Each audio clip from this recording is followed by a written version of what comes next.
Yes, hi. So, I am C A Shubham Chungewala. अब यहाँ से आपका ऑडिट पूरा मैं करवाऊंगा, ठीक है. सो अभी हम लोग चैप्टर नंबर 1 में हैं. आईसीआई का जो ऑडिट का इंडेक्स है वो बहुत प्रॉपरली ड्राफ्टेड है, ठीक है. चैप्टर नंबर 1 से लेके चैप्टर नंबर 13 तक ऑडिट के एक स्टेप बता रखे कि ऑडिट के कैसे कैसे स्टेप आगे बढ़ेंगे. बहुत ही इंटरेस्टिंग सब्जेक्ट है और बहुत आपको मजा आने वाला है. हम बहुत सारी चीज लेक्चर के अंदर ही लर्न कर लेंगे. इस लेक्चर में जस्ट बने रहना, ठीक है. अपना दिमाग खुला रखना, चाय कॉफी पी के बैठना, ठीक है. चलो, सबसे पहले डिस्कस करना जरूरी कि ये सब्जेक्ट आया क्यों है. ये सीए इंटर के सिलेबस में ऑडिट नाम का सब्जेक्ट है क्यों, ये ऑडिट है क्या, ऑडिट करना क्यों है, ये सब क्वेश्चंस का हमको आंसर देना बहुत जरूरी है, राइट. अगर हमको स्टार्ट करना है तो सबसे पहले बात करेंगे कि ऑडिट क्यों आया है, ठीक है. तो ये वर्ड है ऑडिट, जिसके ऊपर अपना पूरा फोकस अभी रहने वाला है. अब ऑडिट क्या है, ऑडिट क्यों आया है, हम लोग उस पर डिस्कशन करते हैं. अभी सबसे पहले एक बात करते हैं, ये कंपनी, ठीक है. एक कंपनी है से Reliance industries limited,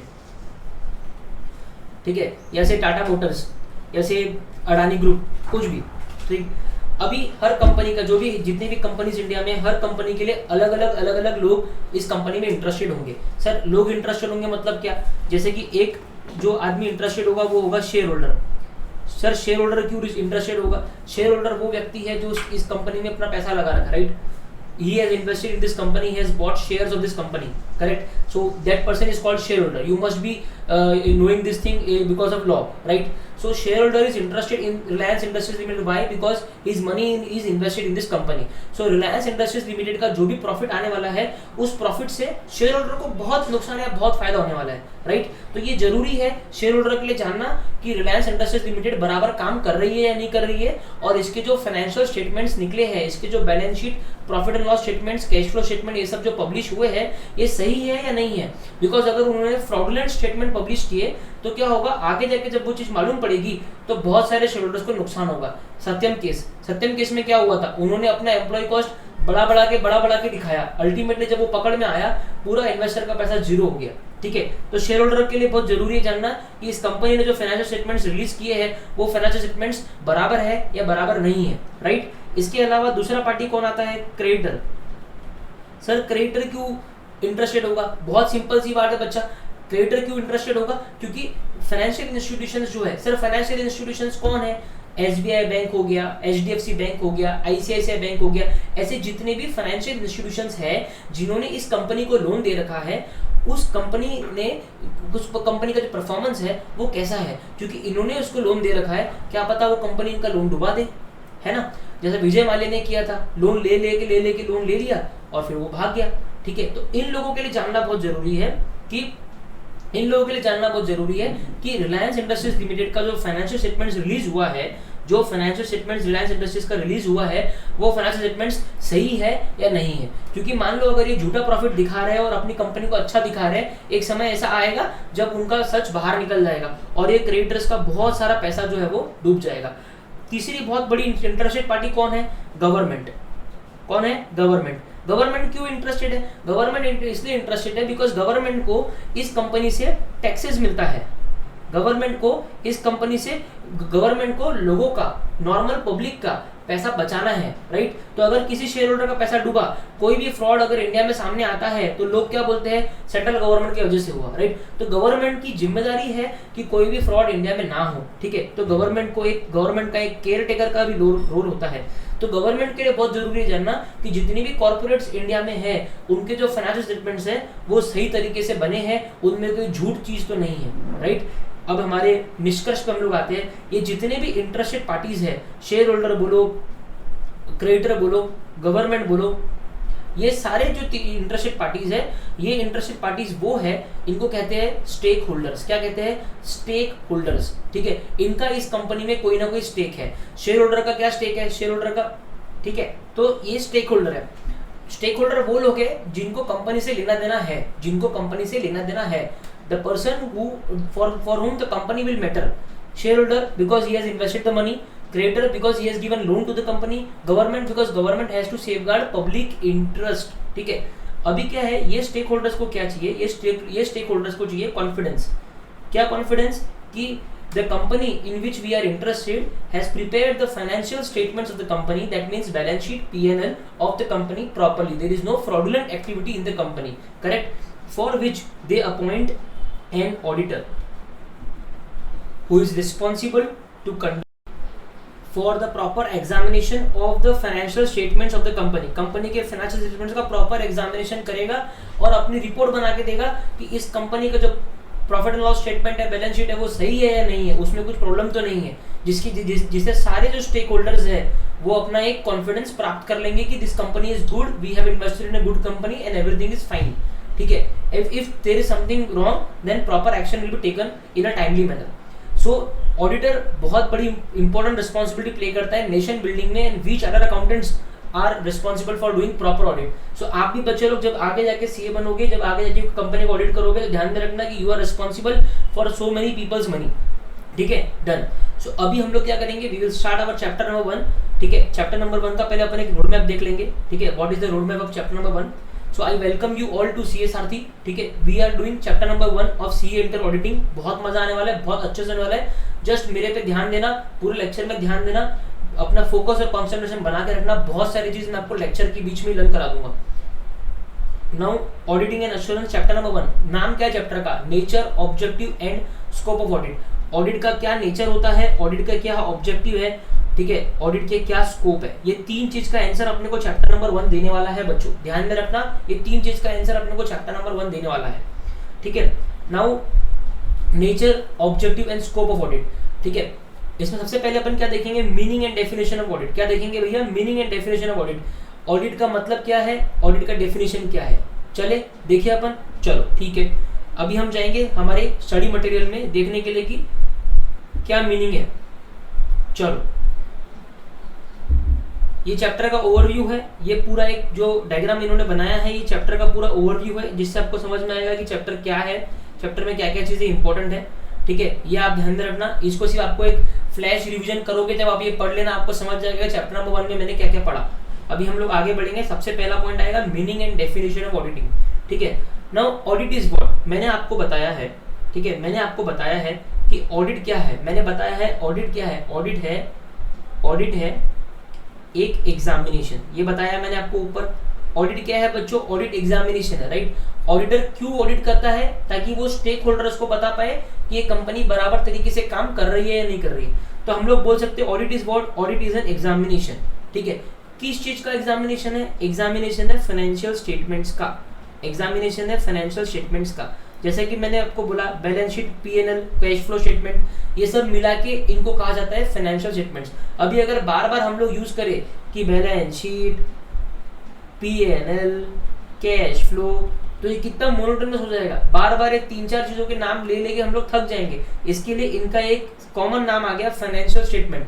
financial statements मतलब वो सब कुछ कंप्राइज करेगा, बैलेंस शीट भी, पीएनएल भी, कैश फ्लो भी. ठीक है, everything together will be known as financial statements. ठीक है, डन.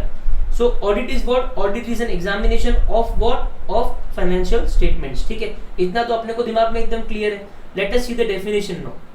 ठीक है, let us see the definition now. So audit is what, audit is an independent examination. हमने क्या वर्ड यूज किया? हमने वर्ड यूज किया एग्जामिनेशन. इन्होंने क्या वर्ड यूज किया? Independent examination. इंडिपेंडेंट एग्जामिनेशन क्यों है ऑडिट? ऑडिट इंडिपेंडेंट एग्जामिनेशन इसके लिए है बिकॉज ऑडिटर जो है वो किसी पे भी डिपेंडेंट नहीं है. ऑडिटर जो है उसको अपना एक इंडिपेंडेंट एनालिसिस करना है, इंडिपेंडेंट ऑडिट करना है, किसी पे भी डिपेंडेंट होके ऑडिट नहीं करना है. अगर वो किसी पे डिपेंडेंट है तो उसका एग्जामिनेशन जो है वो सही तरीके से नहीं होगा. इसका मैं उदाहरण आपको देता हूँ. I will give you an example. If से अ सीआईडी ऑफिसर, ठीक है, is involved in a case in which his own relative is involved. A CID officer is involved in a case in which his own relative is a convict. तो क्या वो अपना काम बराबर कर पाएगा क्या? नहीं. उसमें क्या आएगा? उसमें बायस्ड नेचर आ जाएगा. वो अपने रिलेटिव को बचाने का कोशिश करेगा. इसके लिए बोला है कि audit is an independent examination. अगर ऑडिटर का कोई भी इस तरीके का रिलेटिव या कोई भी ऐसी चीज इन्वॉल्व है जो उसका इंडिपेंडेंस हर्ट करती है, तो वो ऑडिटर ऑडिट करने के योग्य नहीं है. He is not proper person to do the audit independently and hence he will not be considered as a legal auditor. तो बच्चों ध्यान में रखना कि ऑडिट जो है वो एक इंडिपेंडेंट एग्जामिनेशन है. ये बहुत जरूरी है कि ऑडिट जो है एक इंडिपेंडेंट एग्जामिनेशन है. इंडिपेंडेंट वर्ड बहुत इंपॉर्टेंट है. सो हमको 2-4 लाइन हमारा बन गया, an audit is an independent examination of what, of financial statements. इन्होंने यहाँ पे फाइनेंशियल इंफॉर्मेशन वर्ड यूज किया है बच्चों। फाइनेंशियल इंफॉर्मेशन वर्ड क्यों यूज किया है, क्योंकि फाइनेंशियल स्टेटमेंट्स तो मैंने क्या कहा कि balance sheet, PNL, cash flow, ये सब को हम लोग फाइनेंशियल स्टेटमेंट्स बोलते हैं। लेकिन फाइनेंशियल इंफॉर्मेशन जो है वो इससे भी बड़ा टर्म है। फाइनेंस को लेके जो भी इंफॉर्मेशन है वो इसमें आ जाती है। इसके लिए ऑडिट का डेफिनेशन देते समय उन्होंने फाइनेंशियल स्टेटमेंट्स के जगह पे फाइनेंशियल इंफॉर्मेशन वर्ड यूज किया। तो मैंने आपको जानबूझ के फाइनेंशियल स्टेटमेंट्स वर्ड बोला ताकि आपको याद रहे कि फाइनेंशियल इंफॉर्मेशन जो है आपको एग्जाम में डेफिनेशन में ये लिख के आना है। सो क्या है, हमने क्या पढ़ा, ऑडिट जो है वो एक इंडिपेंडेंट एग्जामिनेशन है ऑफ द फाइनेंशियल इंफॉर्मेशन। यहां तक हमको पूरा क्लियर है, ठीक है। अभी हम लोग आगे जाते हैं, ऑफ एनी एंटिटी, क्या, ऑफ एनी एंटिटी, कोई भी एंटिटी का, ठीक है, कोई भी एंटिटी हो, चाहे वो पार्टनरशिप फर्म हो, चाहे वो कंपनी हो, चाहे वो कोई भी हो, ठीक है, ऑफ एनी एंटिटी, चाहे वो प्रॉफिट ओरिएंटेड हो या नहीं, ठीक है। प्रॉफिट ओरिएंटेड हो या नहीं का मतलब क्या, अगर मैं रिलायंस की बात करूं तो वो प्रॉफिट ओरिएंटेड है, अगर मैं टाटा की बात करूं तो वो प्रॉफिट ओरिएंटेड है, अगर मैं अडानी की बात करूं तो वो प्रॉफिट ओरिएंटेड है। लेकिन अगर मैं कोई एनजीओ की बात करूं तो वो प्रॉफिट ओरिएंटेड नहीं है। अगर मैं बीइंग ह्यूमन एनजीओ की बात करूं तो वो प्रॉफिट ओरिएंटेड नहीं है। तो चाहे वो प्रॉफिट ओरिएंटेड हो, चाहे वो प्रॉफिट ओरिएंटेड नहीं हो, ठीक है, इररिस्पेक्टिव ऑफ इट्स साइज, वो कितनी भी बड़ी हो, रिलायंस इंडस्ट्रीज बहुत बड़ी है, पूरे वर्ल्ड में फैली है, लेकिन अगर कोई छोटी सी कंपनी है, से XYZ प्राइवेट लिमिटेड, वो इतनी बड़ी नहीं है, वो केवल एक सिटी में एस्टैब्लिश्ड है, केवल इंदौर की सिटी में वो एस्टैब्लिश्ड है, केवल नागपुर की सिटी में वो एस्टैब्लिश्ड है, तो चाहे वो कितनी भी बड़ी हो, चाहे वो कितनी भी छोटी हो, ठीक है, और उसका लीगल फॉर्म कुछ भी चलेगा। लीगल फॉर्म का मतलब क्या हुआ सर, लीगल फॉर्म का मतलब हुआ कि वो जो एंटिटी है, चाहे वो कंपनी हो, चाहे वो पार्टनरशिप फर्म हो, चाहे वो प्रोप्राइटरशिप फर्म हो, वो कुछ भी हो, तो उसका लीगल फॉर्म क्या है, उससे हमारा कोई लेना देना नहीं है, ठीक है। सो अल्टीमेटली अभी तक का डेफिनेशन अपना क्या बना, ऑडिट क्या है, ऑडिट एक इंडिपेंडेंट एग्जामिनेशन है। किस चीज का एग्जामिनेशन है, फाइनेंशियल इंफॉर्मेशन का इंडिपेंडेंट एग्जामिनेशन है, ठीक है, ऑफ एनी एंटिटी, कोई भी एंटिटी का, चाहे वो प्रॉफिट ओरिएंटेड हो, चाहे वो उसका कोई भी लीगल फॉर्म हो, irrespective of the size of the entity, ठीक है, डन। लास्ट लाइन क्या है, when such an examination is conducted with a view to expressing an opinion thereon, ठीक है। इसका मतलब क्या हुआ कि मैंने जैसा कहा आपको कि ऑडिटर सिर्फ ऑडिट नहीं करेगा, राइट। ऑडिटर को ऑडिट करने के बाद में रिपोर्ट बनाना है और स्टेक होल्डर्स को रिपोर्ट देना है कि हमारी रिपोर्ट के हिसाब से इस कंपनी का जो कामकाज है वो इतना अच्छा है या इतना बुरा है, करेक्ट है। तो उसको एक ओपिनियन एक्सप्रेस करना है वो कंपनी के ऊपर जिसका उसने ऑडिट किया। He has to express an opinion on that company of which he has done the audit, correct है। सो ऑडिट को ऑडिट तभी कहा जाएगा जब उसका जो मूल मकसद है, the final outcome of the audit is to express an opinion. अगर कोई ऑडिट में ओपिनियन ही नहीं है तो उसको ऑडिट कहा ही नहीं जाएगा। सिंपल सी बात है ना, मैंने सीआईडी बन के मैंने पूरा केस इन्वेस्टिगेट कर दिया लेकिन उसका कोई रिजल्ट ही नहीं दिया, वो केस इन्वेस्टिगेट करके कोई मतलब है क्या, उसको ऑडिट कहा जाएगा क्या, नहीं। जब उसका मैं ओपिनियन दूंगा कि हाँ भाई हमारे ऑडिट के बाद में ये फाइनल कंक्लूजन आ रहा है तो ही उसको ऑडिट कहा जाएगा, नहीं तो उस ऑडिट का कोई सेंस नहीं है। तो सिंपल है, when such an examination is conducted with a view to express an opinion thereon, एक अपना ओपिनियन देने के लिए उसका ऑडिट करा गया है तो ही उसको ऑडिट बोला जाएगा, ठीक है। चलो अभी अपन इस डेफिनेशन को तोड़ के यहाँ पे लिखने का ट्राई करते हैं। अभी मेरे साथ साथ में अपना एक नोटबुक ओपन कर लो, उसमें आप ये डेफिनेशन मेरे साथ साथ में लिख दो। पहला क्या है, ऑडिट जो है वो क्या है, an audit is an independent examination, ठीक है। आप एक स्टिक नोट पे भले ही एक स्टिक नोट पे लिख लो और वो स्टिक नोट जो है स्टडी मटेरियल के बाजू में चिपका देना। ऑडिट क्या है, इंडिपेंडेंट एग्जामिनेशन। काय का independent examination, audit is an independent examination of financial information. काय का, फाइनेंशियल इंफॉर्मेशन, फाइनेंशियल इंफॉर्मेशन, ठीक है। फाइनेंशियल इंफॉर्मेशन किसकी है, ठीक है, any entity, of any entity, ठीक है। अब एनी एंटिटी के अंदर 3 पॉइंट है, एनी एंटिटी के अंदर 3 पॉइंट है। 3 पॉइंट कौन से है बच्चों, 3 पॉइंट क्या है एनी एंटिटी के अंदर। पहला है वेदर प्रॉफिट ओरिएंटेड और नॉट, प्रॉफिट ओरिएंटेड और नॉट। दूसरा क्या है, इररिस्पेक्टिव ऑफ साइज, ठीक है, इररिस्पेक्टिव ऑफ साइज, लिख दो ऐसा इसको ऊपर बढ़िया, ठीक है। और तीसरा क्या है, legal form, irrespective of legal form, ठीक है, financial information of any entity irrespective of whether it is profit oriented और not, irrespective of its size और लीगल फॉर्म। ठीक है, लास्ट क्या है बच्चों, लास्ट है when such an examination, when, ये लिखो पूरा, when such an examination is conducted with a view to express an opinion thereon. ठीक है, ओपिनियन देने के लिए ही ये एग्जामिनेशन किया गया है, ओपिनियन देने के लिए ही ये ऑडिट किया गया है, तभी उसको ऑडिट कहा जाएगा, अदरवाइज उसको ऑडिट नहीं कहा जाएगा। ठीक है, with a view to express opinion. Done, ये हमारा ऑडिट का डेफिनेशन तैयार हो गया, इसको आप अच्छे से पढ़ लेना अभी। ठीक है, यहाँ पे पूरा लिखा हुआ है, इसको एनालिसिस जो है this is nothing but what we have done above. ठीक है, उसको ही तोड़ के इसने यहाँ पे लिख दिया है। ठीक है ना, चलो अब आते हैं अपन अपने अगले पार्ट की तरफ। नाउ ये पहला क्वेश्चन हमारा यहाँ पे आ जाता है कि व्हाट इज ऑडिट। ये क्वेश्चन एग्जाम में अब शायद आएगा नहीं, ठीक है, हो सकता है इसके ऊपर कोई एक आधा एमसीक्यू आ जाए, लेकिन ऐसा कोई नहीं पूछेगा व्हाट इज ऑडिट, ये बहुत बेसिक क्वेश्चन हो जाता है। तो आपको केवल ध्यान में रखना है, ट्रू और फॉल्स के लिए अगर आ जाए या फिर से एमसीक्यू के लिए आ जाए, ठीक है, तो उसके लिए आपको ध्यान में रखना है। लेकिन ये जो पार्ट है ये एक क्वेश्चन बन सकता है। ठीक है, हम लोग जो हमारी क्वेश्चन बैंक है जो आपके पास में होगी अभी ऑडिट चक्र के नाम से, वो इंडिया की मोस्ट कॉम्प्रिहेंसिव क्वेश्चन बैंक है, बिकॉज हमने उसके अंदर स्टडी मटेरियल के सारे क्वेश्चंस डाल दिए हैं। ठीक है, मतलब कोई क्वेश्चन अगर आरटीपी या पास्ट पेपर में नहीं आया है, हमने उस पर खुद के सेल्फ क्वेश्चंस बना के डाल दिए हैं। ठीक है, तो वो उससे क्या होगा, हमने पूरे आईसीआई के स्टडी मटेरियल को क्वेश्चन आंसर्स के फॉर्मेट में कन्वर्ट कर दिया है, जो आपके लिए बहुत हेल्पफुल रहेगा। क्योंकि एग्जाम में जाके सब बच्चों को यही दिक्कत होती है कि क्वेश्चन कुछ और ही है, आंसर कुछ और ही लिख के आते हैं, they are not able to link the question with the answer. वो हमने इस क्वेश्चन बैंक में क्लियर कर दिया, वो हमने इस क्वेश्चन बैंक में रिजॉल्व करने का ट्राई किया। ठीक है, हमारी क्वेश्चन बैंक जो है उसके ऊपर मैंने एक सेपरेट वीडियो यूट्यूब पे डाला हुआ है, वो वीडियो आप देख लेना, उसमें आपको मालूम पड़ जाएगा क्वेश्चन बैंक के क्या क्या फीचर्स है।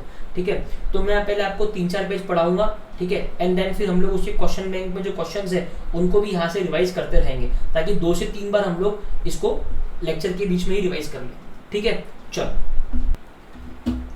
चलो अभी the person conducting this task should take care to ensure that the financial statements would not mislead anybody.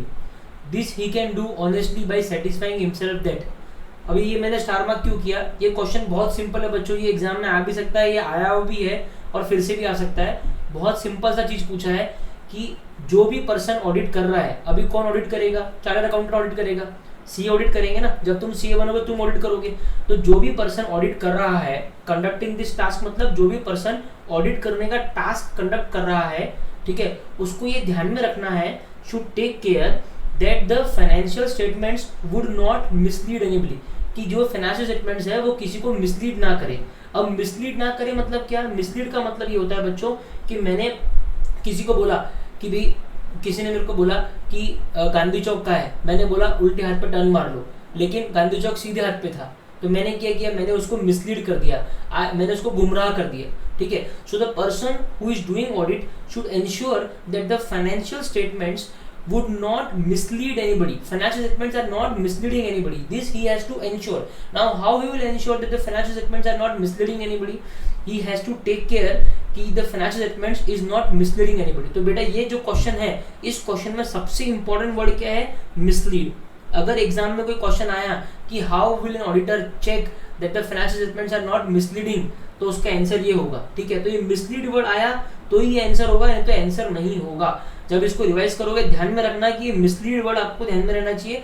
If this mislead word is coming in the question then only this answer will apply, otherwise this answer will not apply. अभी sir इसका answer क्या है, कैसे एक auditor check करेगा कि financial statements किसी को मिसलीड नहीं कर रहे? बहुत सिंपल है, मैं तुमको बताता हूँ। अभी देखो सबसे इंपॉर्टेंट क्या है, हम अभी आप लोगों ने अकाउंट्स कर लिया, आप लोगों ने सीए फाउंडेशन किया होगा या बीकॉम किया होगा, 11th-12th किया होगा, आप लोगों ने अकाउंट्स पढ़ा होगा। अकाउंट्स में हमने क्या पढ़ा, सबसे फर्स्ट चीज क्या होती है, सबसे फर्स्ट चीज होती है ट्रांजैक्शन। क्या होता है, ट्रांजैक्शन होता है। ठीक है, ट्रांजैक्शन होना मतलब क्या है, मतलब कंपनी ने या एंटिटी ने, कंपनी ने किसी एक्स पर्सन को गुड्स सेल किया, राइट, या किसी एक्स पर्सन से गुड बाय किया, ऐसी कोई भी एक्टिविटी कंपनी करती है उसको कहते हैं ट्रांजैक्शन। क्या कहते हैं, ट्रांजैक्शन। ट्रांजैक्शन के बाद में क्या होता है, उस ट्रांजैक्शन का आपको एक डॉक्यूमेंट मिलता है। अगर आपने किसी को सेल किया तो आपको इनवॉइस, आप इनवॉइस दोगे, अगर आपने किसी से परचेज किया तो आपको इनवॉइस मिलेगा, राइट। तो ट्रांजैक्शन होने के बाद में उसका एक डॉक्यूमेंट जनरेट होता है, उस डॉक्यूमेंट को ध्यान में रख के हम लोग क्या करते हैं, we pass a journal entry. Correct है बच्चों, ये तो तुमने 11-12 फाउंडेशन में पढ़ा है, कोई भी कंफ्यूजन इसमें नहीं है। जर्नल एंट्री पास करने के बाद में क्या होता है, इस जर्नल एंट्री को लेजर बुक्स में हम लोग इसको एंट्री कर देते हैं, ठीक है। जैसे कि एसेट अकाउंट हो गया, सेल्स अकाउंट हो गया, परचेज अकाउंट हो गया, रॉ मटेरियल अकाउंट हो गया, ऐसे सब अकाउंट्स में जर्नल एंट्री का जो है पोस्टिंग हो जाता है। और लेजर बुक से क्या बनता है, लेजर बुक से बनता है ट्रायल बैलेंस, बराबर है। और ट्रायल बैलेंस बनने के बाद ट्रायल बैलेंस को देख के हम लोग बनाते हैं फाइनेंशियल स्टेटमेंट्स। क्या बनाते हैं, फाइनेंशियल स्टेटमेंट्स बनाते हैं, करेक्ट है। तो आप लोगों ने प्रोसेस समझ लिया, आप लोगों ने पूरा प्रोसेस समझा कि पहले ट्रांजैक्शन होगा, फिर डॉक्यूमेंट आएगा, ठीक है। डॉक्यूमेंट के बाद में उसका जर्नल एंट्री पास होगा, जर्नल एंट्री के पास होने के बाद में लेजर बुक्स बनेंगे जिसमें हर लेजर अकाउंट में उसका पोस्टिंग होगा, उसके बाद में ट्रायल बैलेंस बनेगा, ट्रायल बैलेंस के बाद में फाइनेंशियल स्टेटमेंट्स बनेगा। तो जो ये क्वेश्चन अभी हम लोग पढ़ रहे हैं कि एक ऑडिटर को कैसे चेक करना है कि जो फाइनेंशियल स्टेटमेंट्स है वो किसी को मिसलीड नहीं कर रहे हैं, then you have to understand this cycle कि step by step these things happen. Now what auditor will check, auditor will check that all the journal entries are properly posted in the ledger books, correct है, ये वो check कर लेगा, right. उसके बाद में क्या देखेगा कि ट्रायल बैलेंस बराबर बना हुआ है क्या, एंड देन क्या देखेगा कि जो balance sheet, profit and loss statement वगैरह बने हैं, मतलब जो फाइनेंशियल स्टेटमेंट्स बना है, ठीक है, that is prepared on the supporting of journal entries and supporting documents. ये सब चीज अगर ऑडिटर चेक कर लेगा, that means he is satisfying himself that there is no fraud, there is no misleading element and the financial statements are not misleading anybody, correct है। चलो let us सी। तो क्या पॉइंट है, पहला पॉइंट क्या है, the accounts have been drawn up with reference to the entries in the books of accounts. Books, तो इसमें क्या इंपॉर्टेंट वर्ड है, इसको मेरे साथ में बॉक्स कर लो, रेफरेंस टू एंट्रीज, इसको मेरे साथ में इसको बॉक्स कर लो, ये इंपॉर्टेंट वर्ड है। तो इस पॉइंट का, पॉइंट नंबर 1 का इंपॉर्टेंट वर्ड क्या है, रेफरेंस टू एंट्रीज। मतलब जो अकाउंट्स बनाए हैं, अकाउंट्स का मतलब क्या, जो आपके बैलेंस शीट बनी है, पीएनएल बना है, ठीक है, ये जब जितने भी अकाउंट्स आपने बनाए हैं, the accounts have been drawn up. Accounts मतलब क्या, अकाउंट्स मतलब आपका जो एसेट अकाउंट हो गया, प्लांट एंड मशीनरी अकाउंट हो गया, सेल्स अकाउंट हो गया, करेक्ट है। बैलेंस शीट पीएनएल नहीं, वो नीचे आएगा, ठीक है। अकाउंट्स का मतलब क्या हुआ, सेल्स अकाउंट हुआ, परचेस अकाउंट हुआ। दैट मीन्स मैं आपको एग्जांपल देता हूँ, एक जस्ट आपको क्लैरिफाई करने के लिए। से एक एंट्री, जनरल एंट्री क्या है, जनरल एंट्री है cash account debit, cash account debit to sales, ये हमारी जनरल एंट्री होगी, ठीक है। ये हो गया 100 रुपीज और ये हो गया 100 रुपीज, ठीक है। इसका अकाउंटिंग कैसे होगा, एक ये मेरा कैश अकाउंट रहेगा, ये मेरा सेल्स अकाउंट रहेगा, करेक्ट है। सेल्स अकाउंट के क्रेडिट साइड में 100 रुपए आ जाएंगे, कैश अकाउंट के डेबिट साइड में 100 रुपए आ जाएंगे। यहाँ पे डेबिट हो गया, ये क्रेडिट हो गया, ठीक है। तो ये जो एंट्रीज है इसके बेसिस पे अकाउंट्स बने हैं, करेक्ट है। पहला पॉइंट यही है कि जो अकाउंट्स है, the accounts have been drawn up with reference to the entries in the books of account. पहला पॉइंट सुपरबली क्लियर हो गया। चलो आगे बढ़ेंगे, आगे क्या पढ़ेंगे, the entries in the books of account are adequately supported by sufficient and appropriate evidence. मैंने आपको क्या बोला, मैंने आपको ये बताया था कि जो जनरल एंट्री है, ये जनरल एंट्री जो है वो डॉक्यूमेंट के बेसिस से बनती है। मैंने बोला था ना आपको कि इनवॉइस आएगा, उसके बाद में जनरल एंट्री इनवॉइस को देख के पास करेंगे। तो वो सेकंड पॉइंट बहुत सिंपल सा बोल रहा है। पहले पॉइंट में क्या बोला कि जो अकाउंट्स बने हैं, लेजर बुक्स मतलब क्या, लेजर बुक्स मतलब अकाउंट्स, ठीक है। जो अकाउंट्स बने हैं वो जनरल एंट्री के रेफरेंस में बने हैं। दूसरे पॉइंट में क्या बोल रहा है, जो जनरल एंट्रीज पास करिए बुक्स के अंदर, वो डॉक्यूमेंट के बेसिस पे पास करिए। सिंपल है, बहुत सिंपल सा पॉइंट है। दोनों पॉइंट बहुत सिंपल है, ये चेन अगर आप ध्यान में रखोगे दोनों पॉइंट आपको लर्न हो जाएंगे, करेक्ट है। चलो तो क्या बोला उसने कि जो बुक्स के अंदर एंट्रीज है, those are adequately supported by sufficient and appropriate evidence. Sufficient and appropriate evidence मतलब क्या, आपके सपोर्टिंग डॉक्यूमेंट्स, ठीक है। सो आपका इंपॉर्टेंट वर्ड क्या हो गया, adequately supported, adequately supported by sufficient and appropriate evidence, ठीक है। ये आपको इतना बॉक्स कर देना है, ठीक है। नाउ थर्ड पॉइंट क्या हो गया, none of the entries in the books of accounts has been omitted in the process of compilation and nothing which is not in the books of accounts has found place in the statements। बहुत simple point है, बहुत ही simple point है कि ऐसी कोई भी books में entry नहीं है जिसका अकाउंटिंग हमने ओमिट कर दिया, ठीक है। So none of the entries in the books of accounts has been omitted in the process of compilation. Compile करते वक्त कोई भी एंट्री छूटी नहीं है। कंपाइल करना मतलब क्या? कंपाइल करना मतलब मैंने जैसे बताया था आपको, एक मिनट, मैंने क्या बताया था, ये एंट्री हुई, ये अकाउंट्स बने। अब मान लीजिए इस तरीके की 100 एंट्रीज हो गई, इस तरीके की 100 एंट्रीज हो गई। अब से 99 एंट्रीज का आपने ऐसा अकाउंटिंग कर दिया इस तरीके से, लेकिन एक एंट्री ऐसी रही जिसका अकाउंटिंग करना आप भूल गए, राइट है। तो वो बोल रहे हैं कि आपको ये चेक करना है कि नन ऑफ द एंट्रीज, ठीक है, which are in the books of account, जो बुक्स ऑफ अकाउंट्स में लिखी तो है, ठीक है, बट कंपाइलेशन करते समय, मतलब ये अकाउंट्स बनाते समय छूटी नहीं है। So none of the entries which are found in the books of accounts are omitted in the process of compilation of the accounts, ठीक है। सो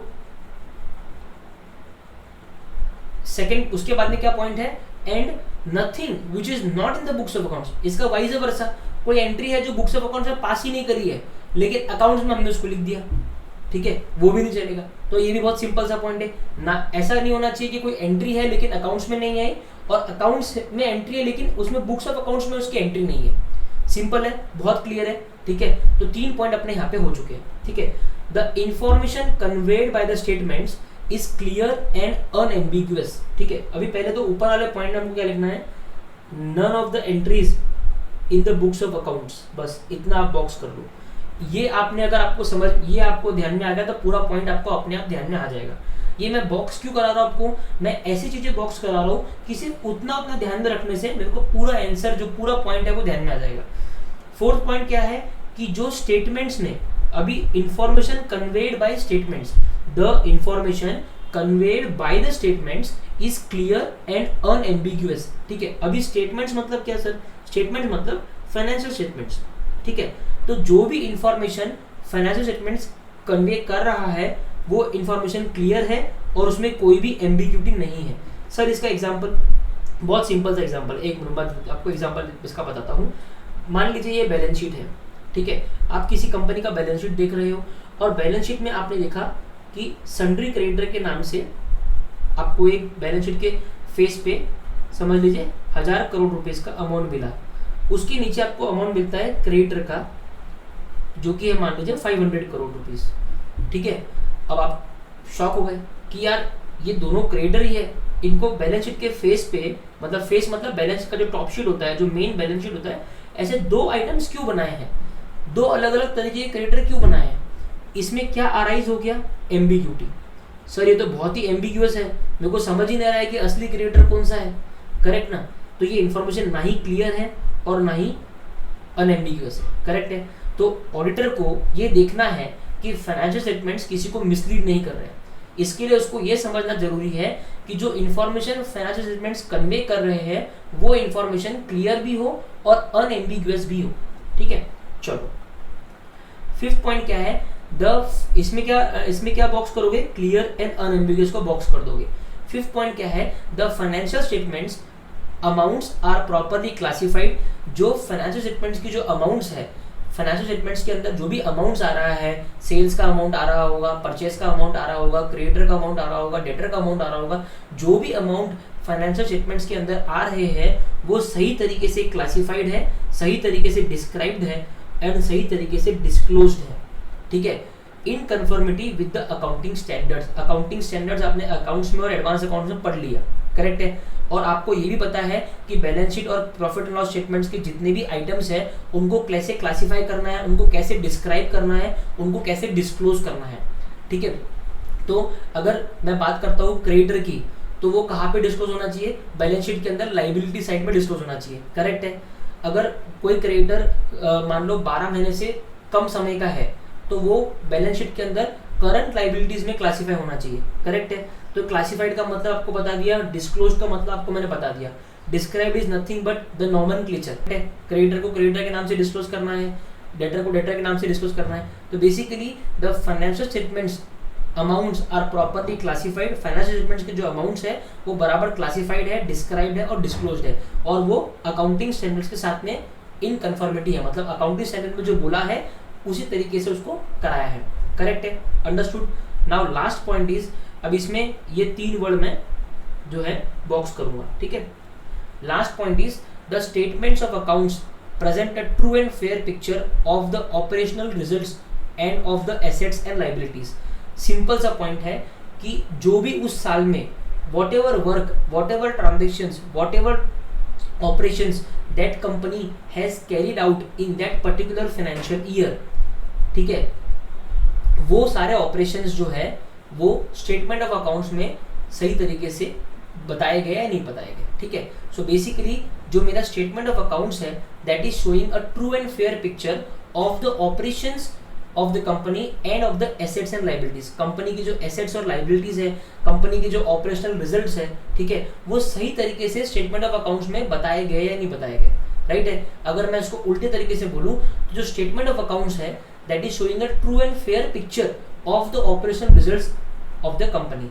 अभी इसका एक उदाहरण क्या होगा, what is the example of this thing, say for example there is a company name XYZ limited, ठीक है, that company is miserably performing, that company is losing the customers, ठीक है, that company is going out of the race, competitors are taking the market, everything is happening bad with the company, but when you see the financial statements of the company you see that the profit of the company is rising, ठीक है। now this is misleading, operational results of the company are very bad but financial statement is showing a good picture, this is not possible, that means there is something which is wrong, correct है। so simple the point है, the statement of accounts present true and fair picture of the operational results of the company, ठीक है। so यहाँ पे true and fair picture जो है इसको box कर देंगे, राइट। तो चलो बच्चों अभी अपन इसको रिवाइज करते हैं। अभी आपको क्या करना है, मेरे साथ बिना देखे आप एक स्टिक नोट ले लो, ठीक है, उस पर ये जो अभी हम लोग मेन पॉइंट्स हैं वो यहाँ पे रिकॉल करेंगे और उस स्टिक नोट को आप स्टडी मटेरियल पर लगा देना, ठीक है।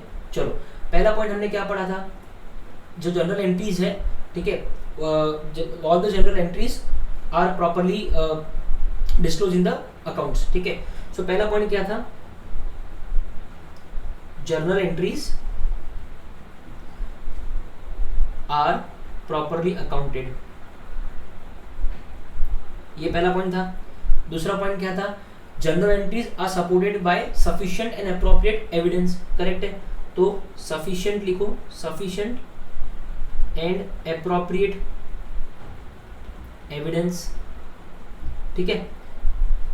तीसरा पॉइंट क्या था, none of the entries in the books of accounts, books of accounts की ऐसी कोई भी एंट्री नहीं है जो स्टेटमेंट ऑफ अकाउंट्स में आई नहीं है, ठीक है, और वाइज वर्सा, ठीक है।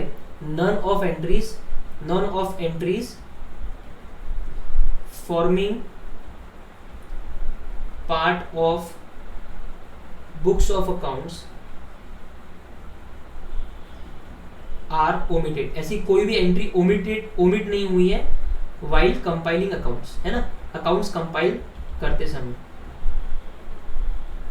चौथा पॉइंट क्या था, चौथा पॉइंट बहुत सिंपल था, clear and unambiguous, clear and unambiguous. So point क्या था, the financial statements are the amounts in the financial statements are clear and unambiguous, ठीक है। फिफ्थ पॉइंट क्या था, the amounts of the statement of accounts, ठीक है, are properly classified, described and disclosed, ठीक है। So classified, described and disclosed, perfect है। और सिक्स्थ पॉइंट क्या था, सिक्स्थ पॉइंट बहुत सिंपल था कि जो operation the statements of accounts show true and fair picture of operational results of the company, ठीक है। सो ट्रू और fair picture of operational results, perfect है। एक 6 पॉइंट। तो एग्जाम में अगर क्वेश्चन आया कि how will an auditor check that the financial statements are not misleading, then you will write all this point. ध्यान में रखना, मेरा तो चेन ऑफ ट्रांजैक्शंस था कि पहला ट्रांजैक्शन आएगा, फिर डॉक्यूमेंट आएगा, फिर जनरल एंट्री आएगी, फिर उसका अकाउंट्स बनेगा, अकाउंट्स के बाद में ट्रायल बैलेंस बनेगा, उसके बाद में फाइनेंशियल स्टेटमेंट्स बनेंगे, ठीक है। चलो ये हो गया, ये एग्जाम्पल आप पढ़ लेना एक बार, ठीक है। Done. Now we will go with the objectives of audit, ठीक है। ऑब्जेक्टिव ऑफ ऑडिट में हम लोग क्या पढ़ रहे हैं, ठीक है, बहुत सिंपल सा पॉइंट है, 5 मिनट का पॉइंट है। ऑब्जेक्टिव्स ऑफ ऑडिट में हमको ये बता रहा है कि ऑडिट के ऑब्जेक्टिव्स क्या क्या है, what are the overall objective of an independent auditor, ठीक है। So we have an SA 200 overall objectives of the independent auditor. एक इंडिपेंडेंट ऑडिटर के ओवरऑल ऑब्जेक्टिव्स क्या होंगे? अभी जब हम बात करते हैं ओवरऑल ऑब्जेक्टिव्स की, तो ओवरऑल ऑब्जेक्टिव्स बहुत कम होंगे, क्योंकि वो एक दो बड़े बड़े ऑब्जेक्टिव रहेंगे, लेकिन उसके अंदर बहुत छोटे छोटे ऑब्जेक्टिव्स ऑडिटर के होंगे, ठीक है, तब जाके वो बड़े वाले ऑब्जेक्टिव्स सेटिस्फाई होंगे, राइट। तो ये ओवरऑल ऑब्जेक्टिव्स मतलब क्या, इसमें एक दो जो बड़े ऑब्जेक्टिव्स ऑडिट के सिर्फ वही डिस्कस होंगे, ठीक है। नाउ एज पर ऐसे 200 overall objectives of the independent auditor in conducting an audit of the financial statements, ठीक है, फाइनेंशियल स्टेटमेंट्स का ऑडिट करते समय ओवरऑल ऑब्जेक्टिव्स क्या रहेंगे, ठीक है, वो यहाँ पे बताया है। तो the overall objectives of the auditor are, पहला क्या है, to obtain reasonable assurance about whether the financial statements as a whole are free from material misstatement, ठीक है, उसको एक रीजनेबल अश्योरेंस लेना है। अभी रीजनेबल अश्योरेंस क्यों लेना है, रीजनेबल अश्योरेंस वर्ड को अंडरलाइन करो, रीजनेबल अश्योरेंस क्यों लेना है, क्योंकि वो कंप्लीट अश्योरेंस तो ले ही नहीं सकता। एक ऑडिटर जब अपना ऑडिट चालू करता है, तो अभी हम लोग ये आगे बहुत पढ़ने वाले हैं, एक ऑडिटर जब अपना ऑडिट चालू करता है, he can not take complete assurance. अरे आप पूरे साल भर भी ऑडिट क्यों ना कर लो, आप गारंटी नहीं दे सकते कि आपने जो ऑडिट किया है इसमें कुछ छूटा नहीं है। It is every time possible that something is left behind, correct है। इसके लिए ऑडिटर को एक रीजनेबल अश्योरेंस लेना है कि रीजनेबली मैंने सब कुछ चेक कर लिया एंड मेरे को ठीक लग रहा है, ठीक है। So he has to obtain an reasonable assurance about, अभी रीजनेबल अश्योरेंस चाहिए, किस चीज को लेकर अश्योरेंस चाहिए, he has to obtain a reasonable assurance about whether the financial statements, क्योंकि वो ऑडिट किसका कर रहा है, फाइनेंशियल स्टेटमेंट्स का ऑडिट कर रहा है, तो whether the financial statements as a whole देखा जाए तो are free from material misstatement, क्या फाइनेंशियल स्टेटमेंट्स जो है वो फ्री फ्रॉम मटेरियल मिसस्टेटमेंट है या नहीं है। अभी मिसस्टेटमेंट का मतलब क्या होता है, मिसस्टेटमेंट मतलब क्या कि मेरे जो क्रेडिटर्स है, मिसस्टेटमेंट का मतलब क्या, मिसस्टेटमेंट का मतलब क्या है, मिसस्टेटमेंट, ठीक है, मिसस्टेटमेंट का मतलब क्या है कि मान लो एक कंपनी है, उसके क्रेडिटर जो है वो होने चाहिए थे से 1000 करोड़, लेकिन कंपनी ने अपने फाइनेंशियल स्टेटमेंट्स में जो डिस्क्लोज किया है वो क्रेडिटर है से 700 करोड़, ठीक है। सो मिस स्टेटमेंट का डेफिनेशन क्या है वो आगे आएगा। मिस स्टेटमेंट का डेफिनेशन क्या है कि as per the accounting standards, जो आपने ऑलरेडी अकाउंट्स में और एडवांस अकाउंट्स में पढ़े हैं, as per the accounting standards क्या अमाउंट होना चाहिए था और जो फाइनेंशियल स्टेटमेंट्स में डिस्क्लोज्ड है अमाउंट वो क्या है, और अगर इन दोनों में डिफरेंस है तो उसको कहा जाएगा misstatement. So basically the amount which should have been disclosed as per the applicable accounting standards versus the amount which is actually disclosed, ठीक है, if this two amounts are different then it is called a misstatement, that the statement is misstated, that it is a misstatement, it is wrong, right? So misstatement. Now there the word used is material misstatement. क्या word use किया हुआ है, material misstatement. Material misstatement मतलब क्या कि अभी देखो ये 300 करोड़ का डिफरेंस है, करेक्ट है, तो ये बहुत बड़ा डिफरेंस है, इसको हम लोग कहेंगे मटेरियल।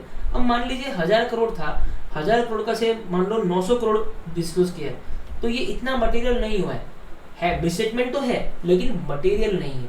सो ऑडिटर को ऑब्जेक्टिव क्या है, उसको एक रीजनेबल एश्योरेंस चाहिए, उसको एक रीजनेबल, ये मेरे साथ में लिख लो आप अभी, ठीक है, वहां पे चिपका देना, रीजनेबल एश्योरेंस चाहिए, ठीक है, दैट द फाइनेंशियल स्टेटमेंट्स, ठीक है, एज अ होल क्यों यूज करते हैं कि ओवरऑल लेवल पे देखा जाए तो, ठीक है, एक एक बिट्स एंड पीसेस की बात नहीं कर रहा, एज अ होल अगर ऊपर से एक बार अपन देखें तो as a whole are free, मतलब इनमें कोई भी मटेरियल मिसस्टेटमेंट नहीं है, M.M मतलब मटेरियल मिसस्टेटमेंट, ठीक है।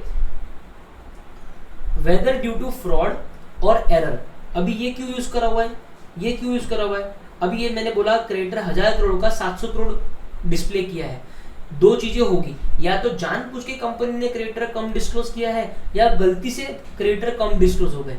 अगर जानबूझ के किया है तो उसको फ्रॉड कहेंगे और अगर गलती से किया है तो उसको एरर कहेंगे, ठीक है। तो चाहे फ्रॉड के थ्रू हो चाहे एरर के थ्रू हो, मिसस्टेटमेंट तो मिसस्टेटमेंट ही कहलाएगा, ठीक है। So whether due to fraud और error, thereby enabling the auditor to express an opinion on whether the financial statements are prepared in all material respects in accordance with the applicable financial reporting framework, अभी applicable financial reporting framework क्या होता है? Applicable financial reporting framework क्या होता है? Applicable, ये भी आप लिख लो कहीं, वापस सिग्नल लगा देना ताकि आपको कंफ्यूज ना हो बाद में कभी पढ़ोगे तो। एप्लीकेबल फाइनेंशियल रिपोर्टिंग फ्रेमवर्क ये क्या होता है sir? Applicable financial reporting framework क्या होता है? अभी आपने अकाउंटिंग स्टैंडर्ड पढ़ा है, ठीक है, तो books of accounts, financial statements कैसे बनने चाहिए? अकाउंटिंग स्टैंडर्ड्स के हिसाब से बनने चाहिए, करेक्ट है। आपने शेड्यूल 3 भी देखा होगा अकाउंट्स में, शेड्यूल 3 भी बुक्स ऑफ अकाउंट्स और फाइनेंशियल स्टेटमेंट्स कैसे बनने चाहिए? शेड्यूल 3 के हिसाब से बनने चाहिए। तो ऐसे है ना, अलग अलग चीजें जो है एक अकाउंट्स बनाने के समय लगती है, ये गवर्नमेंट ने मैंडेटरी गाइडलाइंस दे रखी है, ठीक है। इन सब चीजों को मिला के कहा जाता है एप्लीकेबल, जो भी भाई तुमको जो भी एप्लीकेबल फाइनेंशियल रिपोर्टिंग, मतलब अकाउंटिंग करना, अकाउंटिंग करने को फाइनेंशियल रिपोर्टिंग कहते हैं, फाइनेंशियल रिपोर्टिंग, ठीक है। सो जो भी तुमको एप्लीकेबल फाइनेंशियल रिपोर्टिंग फ्रेमवर्क है ना, अभी इलेक्ट्रिसिटी कंपनी का अलग शेड्यूल होता है, ठीक है, आयरन और स्टील कंपनी का अलग शेड्यूल होता है। तो जो भी तुम जो कंपनी का ऑडिट कर रहे हो, उस एंटिटी को जो भी एप्लीकेबल फ्रेमवर्क है, ठीक है, उसके हिसाब से फाइनेंशियल स्टेटमेंट्स जो है वो तैयार होने चाहिए, ठीक है। सो क्या बोला उसने कि ऑडिटर को क्या करना है? ऑडिटर को ऑब्टेन करना है reasonable assurance about whether the financial statements, जो फाइनेंशियल स्टेटमेंट्स है, ठीक है, as a whole are free from material misstatement. जो फाइनेंशियल स्टेटमेंट्स है एज अ होल देखा जाए तो वो मटेरियल मिसस्टेटमेंट उनमें नहीं है। So the financial statements are as a whole are free from material misstatement, चाहे फ्रॉड के थ्रू हो चाहे एरर के थ्रू हो। और ये अश्योरेंस जब ऑडिटर ने ले लिया तो फिर क्या होगा? Auditor will enable himself, auditor फिर एक ओपिनियन पास करने के लिए सक्षम हो जाएगा, ठीक है, thereby enabling the auditor to express an opinion on whether the, कि भाई जो फाइनेंशियल स्टेटमेंट्स है वो प्रिपेयर हुए हैं in all respects in accordance with what? In accordance with applicable financial reporting framework. Done. And उसके बाद में सेकंड पॉइंट क्या है? सेकंड पॉइंट है to report on the financial statements and communicate as required by the SAs in accordance with auditor's finding, ठीक है। अभी उसने ओपिनियन तो बना लिया, ठीक है, मैंने मेरा ओपिनियन बना लिया। ओपिनियन क्या है? ओपिनियन बना के मैं एनवेलप में डाल के घर पे ले जाऊँ क्या? नहीं, ओपिनियन बनाएंगे तो उसको रिपोर्ट करना पड़ेगा ना बच्चों। अगर मैं उसको रिपोर्ट नहीं करूंगा तो वो ओपिनियन किस काम का है? वो ओपिनियन मैंने किसके लिए बनाया? स्टेक होल्डर के लिए बनाया। तो वो जो ओपिनियन है मुझे रिपोर्ट करना पड़ेगा ना कि देखो मैंने ऑडिट किया, उसका ओपिनियन ये है, करेक्ट ना। तो सेकंड पॉइंट क्या है? To report on the financial statements and communicate as required by SAs, जैसा स्टैंडर्ड्स इन ऑडिटिंग में लिखा है वैसा उसको कम्युनिकेट करना है। स्टैंडर्ड्स इन ऑडिटिंग क्या है? जैसा अकाउंट्स कैसे बनाने हैं उस पे अकाउंटिंग स्टैंडर्ड्स है, वैसा ही ऑडिट कैसे करना है उस पे स्टैंडर्ड्स इन ऑडिटिंग है, ठीक है। तो चलो अभी अपन एक बार उस डेफिनेशन को तोड़ के रिवाइज कर लेते हैं, ठीक है। अभी वो डेफिनेशन आप कंटिन्यू करना, ठीक है। क्या करना है उसको चाहिए रीजनेबल अश्योरेंस, चाहिए रीजनेबल अश्योरेंस, ठीक है। To obtain reasonable assurance whether the financial statements as a whole are free from material misstatement, ठीक है, thereby enabling auditor to form an opinion,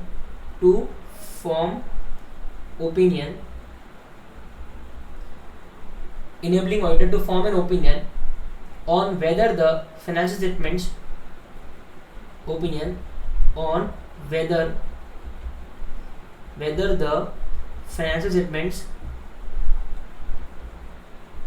are prepared as per what? As per applicable financial reporting framework, AFRF, ठीक है ना।